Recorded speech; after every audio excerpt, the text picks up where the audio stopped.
Welcome back to New Amsterdam Radio, the podcast for creatives, thinkers, and doers. It is I, Flobo Boyce, the mayor, in the mayor's office, hang with people who are doing the thing. My guest on this edition of New Amsterdam Radio has written a book. This one here is called Roadmap to Life, and we have the author right here, Walter Ward. How's it going, sir?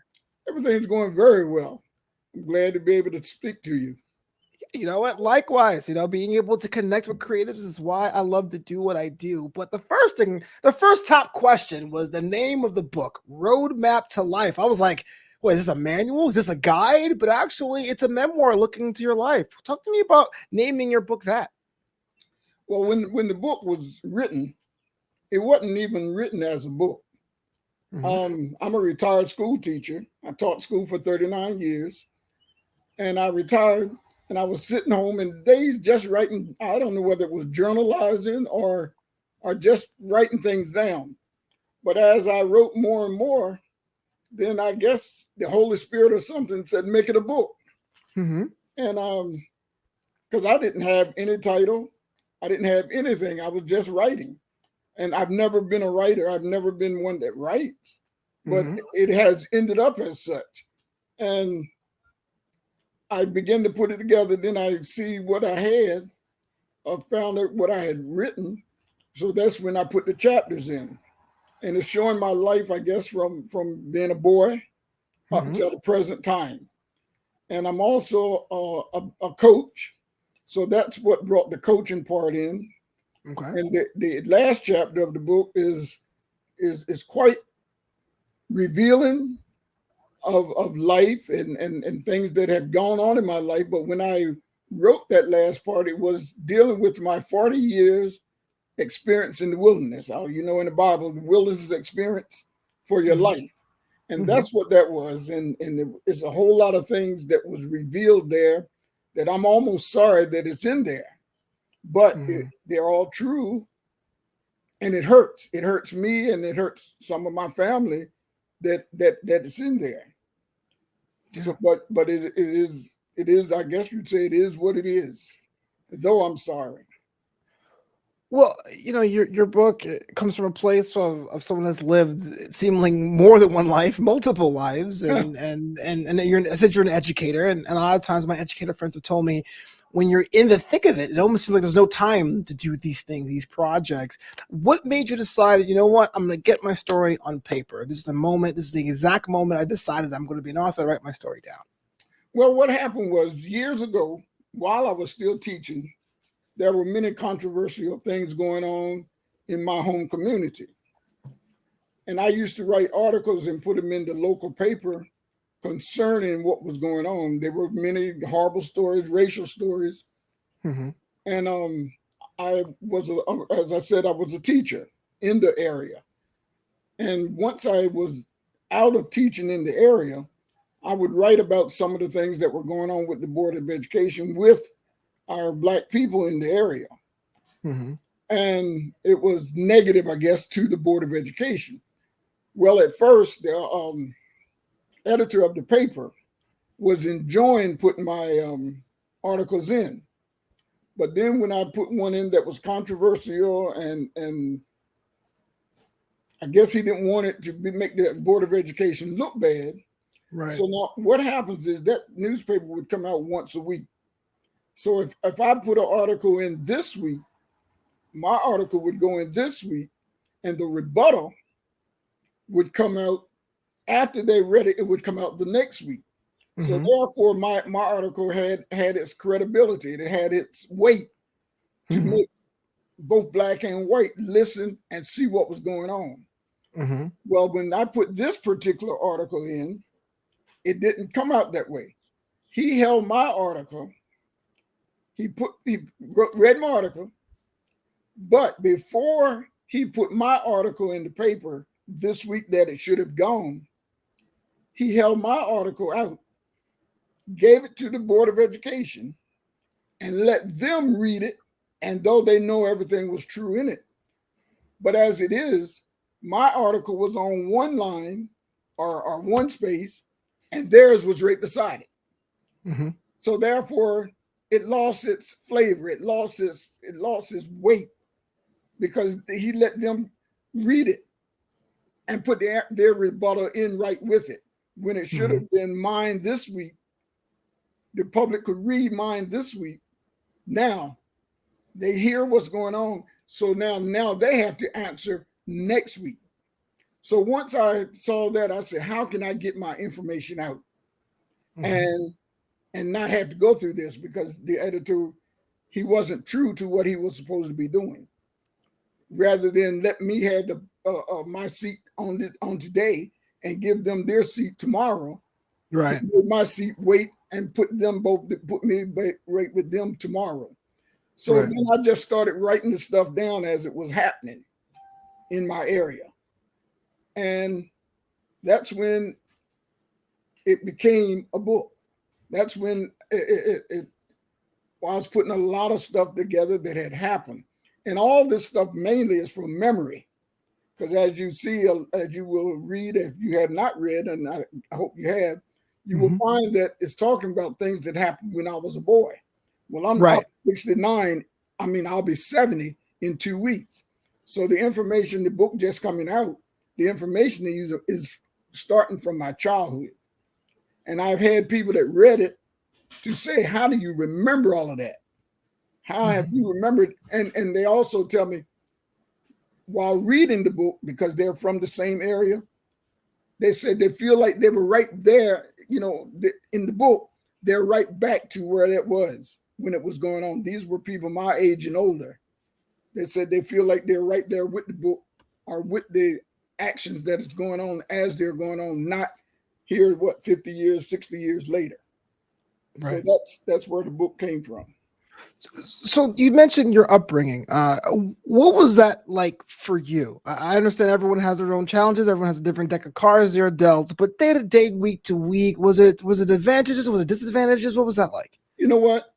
As when I talk to people of my age group or a little bit older, I'm gonna tell you this: we were poor but didn't know it. Right. And you say, what does that mean? Everybody in the area was of the same financial state, basically. You had big families. Everybody worked to help themselves. But also, when we worked to help ourselves, your family would work and help your family. But if you needed help with something in your family, my family was there to help. If I needed something, your family was there to help. So I feel like I lived a very good and almost wealthy life, because it wasn't one that you felt like you couldn't have anything. And like at night, I lived in the country area, a lot of open space, and homes were maybe not quite a quarter mile apart, maybe, and some were closer.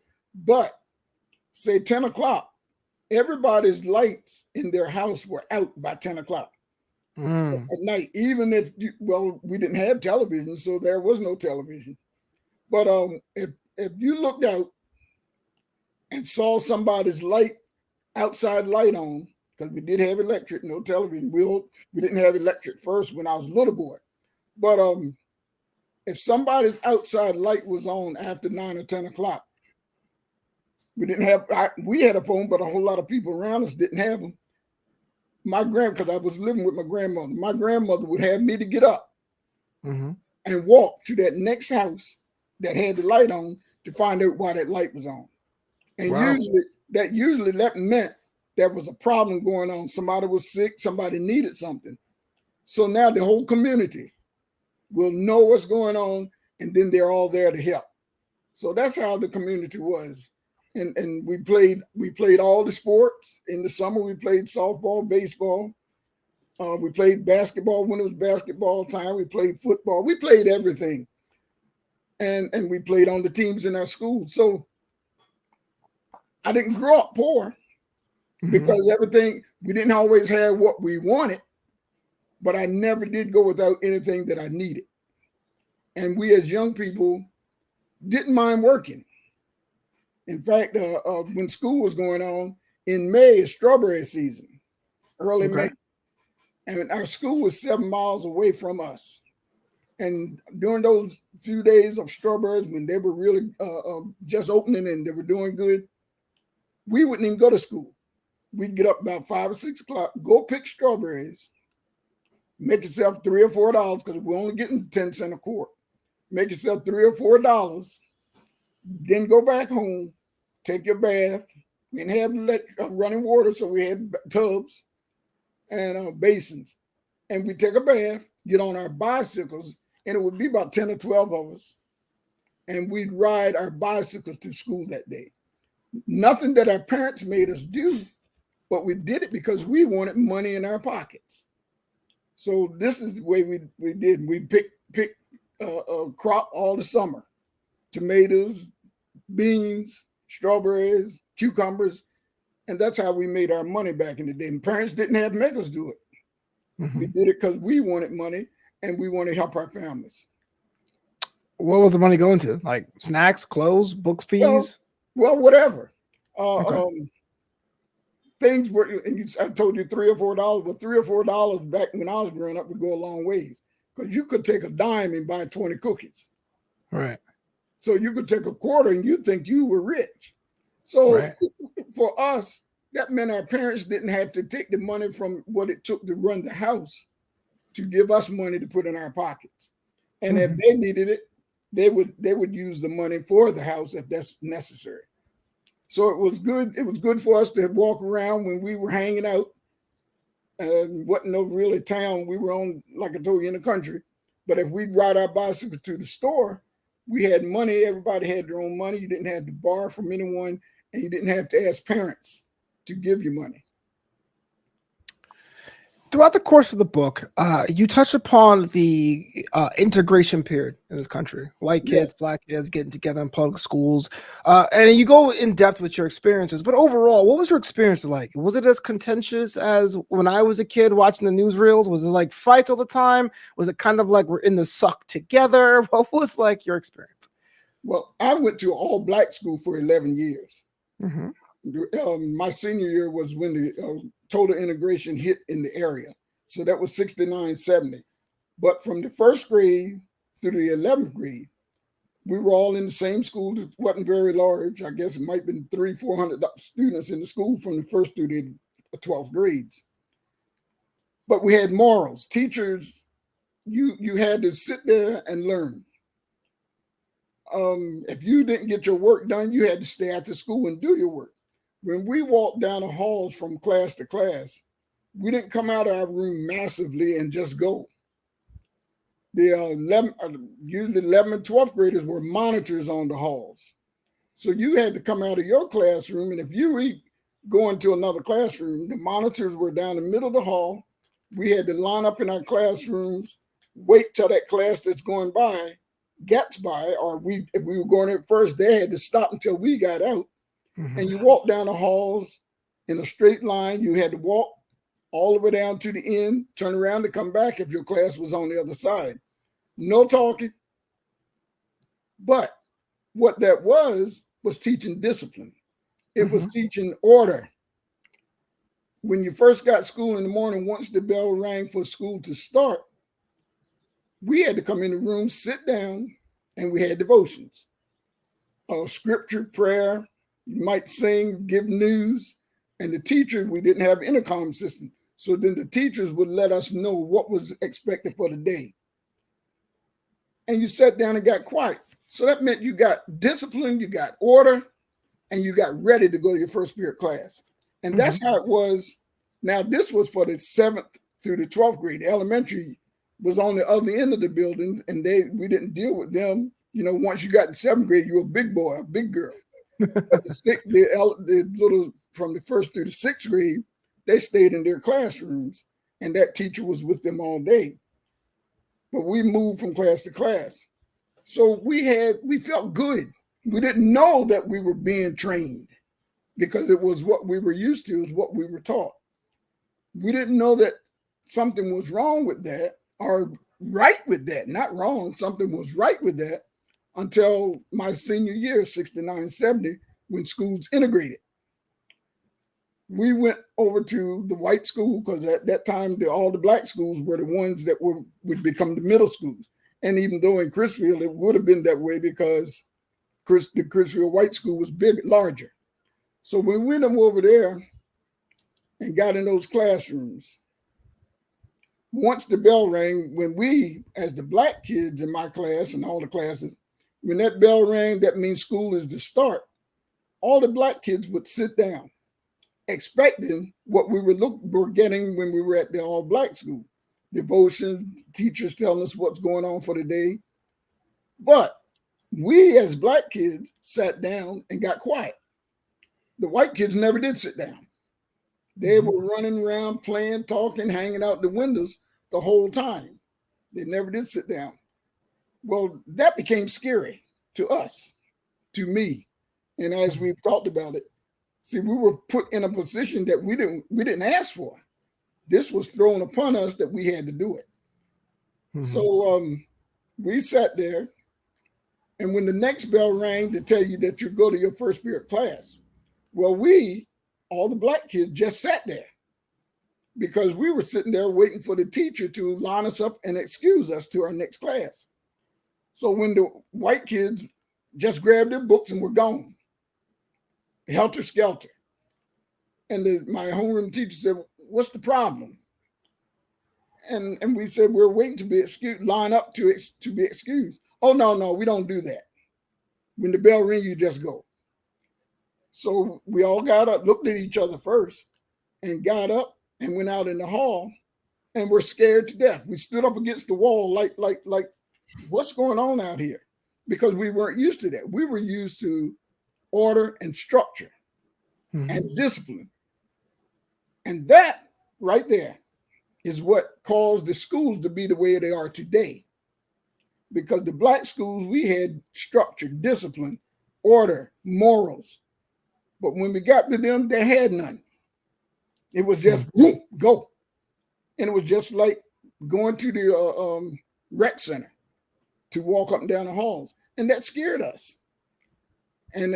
But when I came home one day and told my father, who was a minister, I was always with my father and his brothers. And I told him what was going on in the schools. He said, in 20 years, there's going to be no discipline. Well, in 20 years, there was none. And here now, 50 years later, we see where we are. And that's because nobody tells the students what to do anymore. Now the children are in charge. When I was in the all black school, your teachers, the men teachers, had wear ties, shirt and ties and suits every day. And the ladies had to wear, if you had on a suit, it was no pants. It was a blazer with a skirt or dresses. Therefore, you could tell the students from the teachers. And when you spoke to a teacher, you said, yes, sir, no, sir. And you didn't speak until they recognized you. But as of now, we've gone from there to where we are today. And that's what had, so what did I get for 11 years? I had discipline. In my senior year and up until today, 52 years later, you see what we have. Well, you also mentioned that you were educated for a long time, and I guess you're on the ground floor watching that change, watching that shift. And I know from the outside looking in that teachers are expected to do a lot more than what's in their job description. They're like counselors, they're test givers, they're that kind of. Now they have some people are arguing that you carry weapons. What's been your experience in that shifting role for educators in this country? It has changed because when I first started teaching, right after the integration in 74, 75, when I got my first job as a teacher, it was just like it was in my classroom. It was when I was a student. The teachers were still in charge. And the students at that time were still listening to teachers. And if a teacher told a parent something, especially in the black families, the teacher was right, whether the parent felt they were or not, because the teacher's the one in charge. But as time went on, now for my whole 39 years, in my class, I kept discipline. And the children, when a new child would come in my class or a new year would start, the students at the beginning of the year, because I had discipline, I didn't allow the things do like they were doing in other classes. And the students would say, he's mean, because I maintained the order like I had it from when I first started. But by Christmas, I was getting all the Christmas presents from my students because they felt one thing: what is going on in Mr. Ward's class, I feel safe. I feel that he cares. And this is what the children need now, and they are crying for, but they don't know it. But the teachers are so young that they've gone through life the way these children are. So they don't know how to be that person who's in charge. And they started giving the children candy or buying them clothes to try to make them act right. That's not what it is. My father told me when I first started teaching, as I told you, he was a minister. I was the youngest at the time with 6 children. We had end up with 10. And when I started teaching, the other 4 were born. But he said, Bernard, when you go in your classroom, if you don't want the horses to run, don't let them out in the pen. I said, what that mean? He said, if you want discipline, you got to go in there with discipline every day. Be stern, but fair. Be firm, but fair. But don't ever start playing with them. Because once you start playing, then you lose who you are. And so that's what I did. I was teaching the 11th and 12th graders physical science. And I left my class one day, went down the hall, and the principal, black principal, the black vice principal, white principal. And they were standing on the hall by the office. And they'd already seen how much discipline I had. So they asked me, was it my playing period? And I said, no, I left my door open, went down the hall to the bathroom. They said, Mr. Ward, this your playing period? They wasn't doing it in a negative way. They were just wanting to know. I said, no, this is not my playing period. I'm going to the bathroom. And they said, your door is open. I said, yeah. Well, we don't hear anything. Ain't nobody in that classroom. I said, well, yes, it is. At that time, we had 30, 35, 40 kids in one class. I said, oh, they're in there. No, Mr. Ward, they're not in there. I said, they're in there. I said, well, come on, walk down to my room. Let them show you. They came on down to my room, and I'm right with them. And they look, Mr. Ward, how you do that? How do you have all those kids in there and everybody's working and you're not there and the door is open? And then I told them, I said, this is not something that I was taught by nobody but my father. And it's everybody don't have it, but I could help other teachers get it if they're willing to listen and do it. If you be firm with your children and be the same way all the time, they will learn to be that way because that's what they really want anyway. And now with me substituting, now the children will say anything. I'm sure if you have anything dealing with education, they'll curse you out, they'll say anything. But they have not cursed me. They curse around me and I don't like it because I am a lay minister. But I've learned now to listen to it. And I'm going to tell you why. About 4 years ago, when I was subbing, and from that time, from then, the time I started subbing until then, 4 years ago, I still demanded the same thing that I demanded when I was teaching. But 4 years ago, a young lady was, I think she was a senior, and she was in the class that I was subbing. And she raised her hand and said, Mr. Ward, can I tell you something? I said, yeah, what is it? She said, Mr. Ward, you're trying to make us do something that the teacher don't make us do. You're going to have a heart attack, a stroke, and you might be in here just today or this period, when tomorrow we're going to be acting the same way that we were before you got here.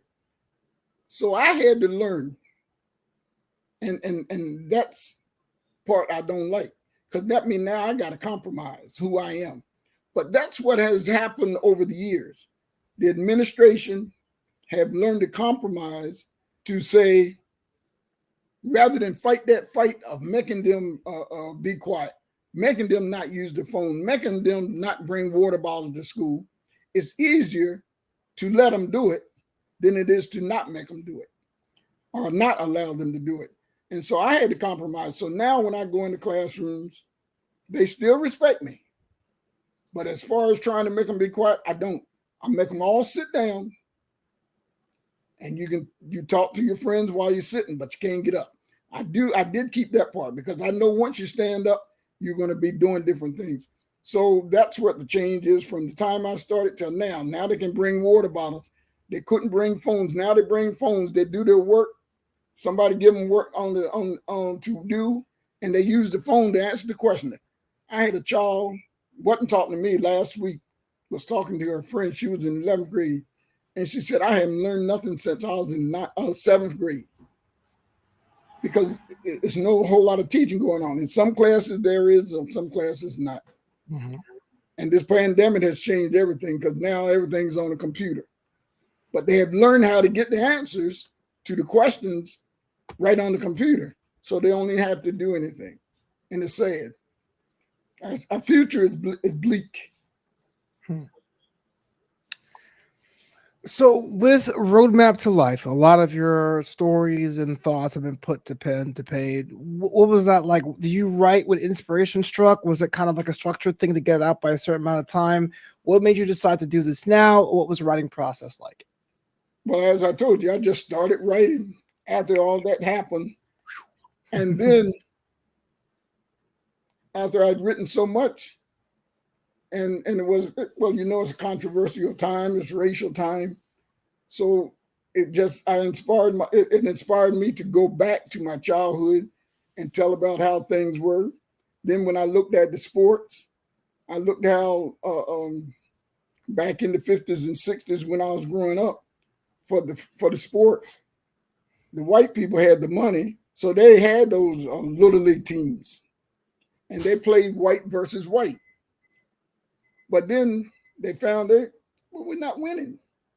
Mm-hmm. But when the teams weren't going on, when we were playing on the playground, we'd had some white boys are with us and some black boys would be with them. And they started telling their fathers who were the coaches, if we put Bernard on our team, the only black now, if we put Bernard on our team, we'll win.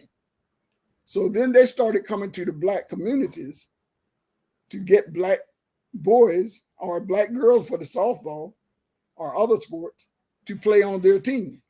And they found that once we had that black person, he was fast. They couldn't stop him. They started winning. Eventually, those teams became all black in high school as well as on the recreation area. And they started winning. They supported them. But then they started in the 80s, late 80s, early 90s, they started saying, well, the children would say the white child ended up being the scorekeeper or manager. And the teams were all black just about. And then they started saying, I want to play. So then they stopped coming to the black neighborhoods. They stopped putting money in the black neighborhood for athletics. And the team started getting white again. And then when I was coaching in about 2016, and I've been coaching for 50 some years, not as a head coach. I've helped to win a whole lot of state championships in football, basketball. Let's go. Yeah. So then when I got a head coaching job of a JV team in softball girls.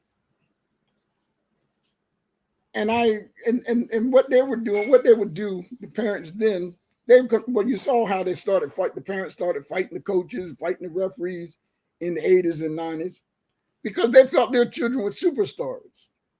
And they were right. And what they were trying to live their athletic abilities or lives through their children. So then the team started getting white again. And I took this team, a girls team, basketball, and we were it was all white, one or two black girls. But now I brought some black girls in and they were playing together. And we lost a game early in the season. I had all these freshmen, and they were black, and one or two upper class blacks. And we lost the game to an all white team that was really good because they had been together from 9th grade. Now they're seniors, and they beat us 92-9. But not only Now this was basketball, Oh, okay. but that's even worse. But the thing is, it was an all white team, so you could tell it was a racial thing. They pressed us the whole game, knowing that we didn't have the ability to stay on the court with them. But they pressed, so they just ran up the score. But at the end of the game, the principal was a white lady. Do you know what she came to me and said? No. She said, Coach Ward, you played a good game. I said, what? Because see, I'm used to being a winner. She said, we had a good game today. And a lot of the parents, white parents, were saying the same thing. How's that a good game? And what I found out, what they said was, as long as their child, which was white, is playing, they don't care about the score. See, we as black people, we play to win. We don't play just to say we out here. We have a goal in mind, and that is to win, though every game and get to the championship and hope we can win the championship. But it wasn't important to them to even win, let alone get to the championship. As long as my child's playing, and they would say, we'll get them next time. So that's how things change. That's how it changed in sports and everything else. They could bring water bottles to school. Well, you couldn't bring no water bottle to school back in the day. But those little children started telling their daddies or mamas, we had gym today, or we were outside for recess, and when we come in, they won't let us get no water. Well, I'm gonna get you a water bottle. You carry that to school, and when you want water, you can have water. Well, the teachers didn't want the students to have water in the classroom and no water bottle. Well, the teachers didn't allow it.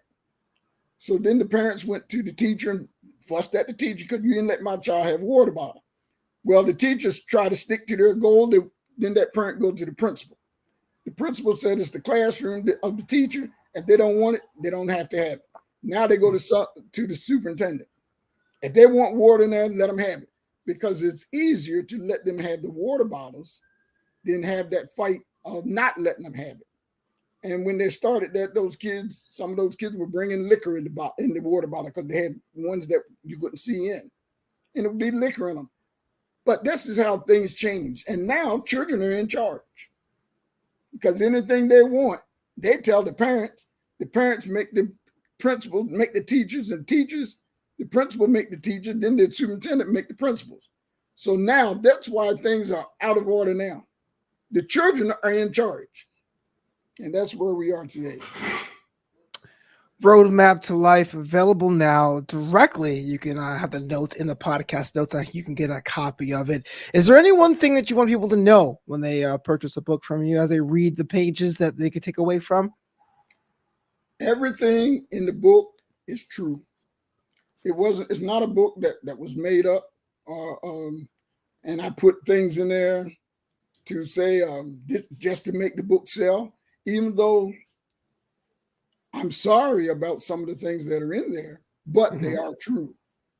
And so it's only one thing in the book that's not true, and it is not true, but I thought it was, and that is my father had 5 brothers. It was 6 of in the family, and I thought it was only one of his brothers that didn't fight in World War II, but it was 2.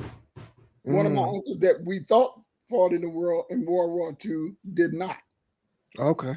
So it was my father and 3 other brothers that fought in World War II, and the other 2 did not. His baby brother and one of his older brothers did not. That's the only thing in the book that's not true. Everything else is true.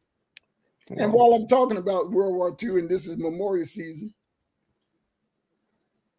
Day season, you know, when my father got out of World War II, and all the black men in the area,